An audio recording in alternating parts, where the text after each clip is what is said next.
রিয়াসাত ভাইয়া আপনার সন্তান, তিনি তো দেশের বাইরে থাকেন, অস্ট্রেলিয়াতে ভুল না করলে, তার বাচ্চা এবং ওয়াইফ সহ তারা অনেক করে চান যে আপনি অস্ট্রেলিয়াতে থাকেন, কিন্তু আপনি থাকতে চান না, আপনি বাংলাদেশে আছেন।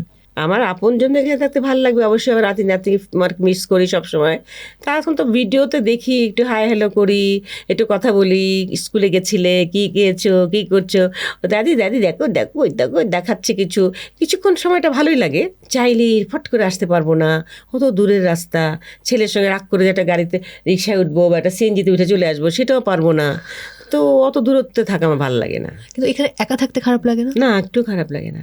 আপনি এখন নিজে হাতে রান্না করেন নাকি হেল্পিং হ্যান্ড করে? রান্নাটা নিজে হাতে করি, কিন্তু ধরো তোমার ভালো লাগলো, তুমি হয়তো আমার বাসায় গেলে, তোমার জন্য একটু রান্না করে নিয়ে আসলাম, আমার বান্ধবীগুলো রান্না করে নিয়ে আসলাম, আমার আত্মীয় স্বজন পাঠায়, আমার বিশেষ করে ভাগ্নিটা, আমার বড় বোনের মেয়েটা, ও প্রচণ্ড রকম আমার প্রতি দুর্বলতা তার। তো ও জয়েন্ট সেক্রেটারি থাকে ক্যান্টনমেন্টে, ওর কাজের মেয়েটা অনেক দিন থেকে ওর সঙ্গে আছে, তো ওকে নিয়ে টেবিলে বসে ভাত খায়, কিন্তু আমি কাজের মেয়ে না, ফ্যামিলি মেম্বার। হ্যাঁ, তো ওই মেয়েটাও আমার প্রতি দুর্বল।